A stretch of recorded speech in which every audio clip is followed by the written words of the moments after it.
हमारा दुनिया का सबसे बड़ा स्पिनर कौन? नवाज, मोहम्मद नवाज। 10 में अभी तक अभी तक नहीं आया। देखें आप बताएं। बात सारी ये है कि जो तनवीर ने स्टार्ट में बात की थी, ये देखें साइम अयूब जो है वो कतई तौर पे आपका मतलब अगर गो टू बॉलर, ये वही वाली बात है कि अगर साइम अयूब से नया बॉल कराना है तो हाथ में ला ले, ठीक है। हाँ। भाई आप नया बॉल, आप जिसकी हम बात कर रहे होते हैं, आपने हारिस रऊफ को खिलाया था, वो नहीं करता।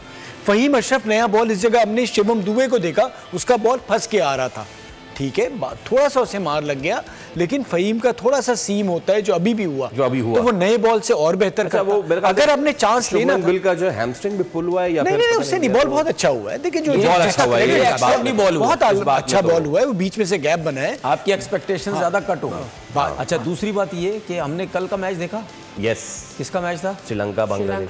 किसने वहां परफॉर्म किया? फास्ट बॉलर्स ने, बांग्लादेश की तरफ से, ठीक है। कहाँ मैच था? यही था भाई। जिन पिचेस के ऊपर आपका बॉल ब्रेक नहीं होता ना, वहाँ पे स्पिनर की मार है, वहाँ पे स्पिनर्स की मार है। यस, ठीक है।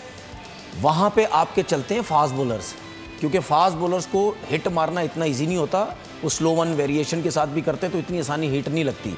हमारे स्पिनर्स की इस वजह से बहुत मार लगी। अभी जो मेन वर्ल्ड क्लास स्पिनर अभी तक आया ही नहीं, हमारा नवाज, ठीक है। उसके अलावा जिसने भी बॉलिंग की है, ठीक है, वो इस वजह से भी आपके बॉलर्स की लाइन ख़राब हो जाती है, कभी आगे गिर जाती, कभी पीछे, क्योंकि उनको ये समझ आ जाती है कि भाई ये तो सेंटर में भी बॉल कर रहे हैं, इतना ब्रेक ही नहीं हो रहा बॉल जी। तो उसकी वजह से वो कंफ्यूज रहते हैं कि बैट्समैन आगे निकलेगा, पीछे जाएगा, क्या होगा, उसमें फिर आपकी लाइन ख़राब होती है। फैसल को रन आउट भी होना चाहिए था, कैश नया बॉल जो है ना, नया बॉल, ये गलती की है। दूसरे एंड से भी फास्ट बॉलर के साथ जाना चाहिए था।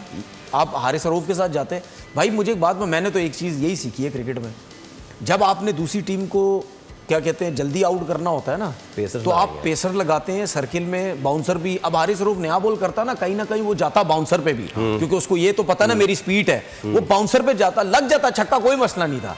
लेकिन अगर 90-1 पे बॉल जाता, 145 प्लस पे जाता, तो बैट्समैन हिलता है जरा थोड़ा। बिल्कुल सही है ना, टॉप पे लगता, कुछ भी हो सकता था। तो आपने वो चांस ही नहीं लिया। और हमने जिस तरह बात कर रहे थे कि सर्किल बहुत क्रूशल है, अगर आपने सर्किल में 2 से 3 विकेट्स ले ली तो मैच फंसेगा। अभी फिलहाल अभी जो सिचुएशन है, वो पाकिस्तान बिल्कुल कहीं से भी नहीं लगता मैच जीत सकता। वो अलग बात है, हैट्रिक हो गई किसी की, 3-4 मिरेकल वाली बात है। दूसरा, इंडिया के पास जो बैटिंग ऑर्डर है, आपके मुकाबले में, इंडिया के मुकाबले में आपका बैटिंग ऑर्डर भी नहीं है, तो ऐसा नहीं है कि 1 विकेट के लेने के बाद पीछे कोई प्रेशर उस तरह का होगा। इट्स नॉट जो इंडिया की देखें भर के बैठे हैं, देखें सूर्य कुमार यादव, उसके पीछे संजू सैमसन आ जाएंगे, उसके पीछे तिलक वर्मा आ जाएंगे। मैं जो इतने दिन से इतना सीधा बोल रहा हूँ, इनको हराना बहुत मुश्किल, अपसेट होगा। कोई दुनिया की टीम, कोई एशिया की टीम हरा नहीं सकती।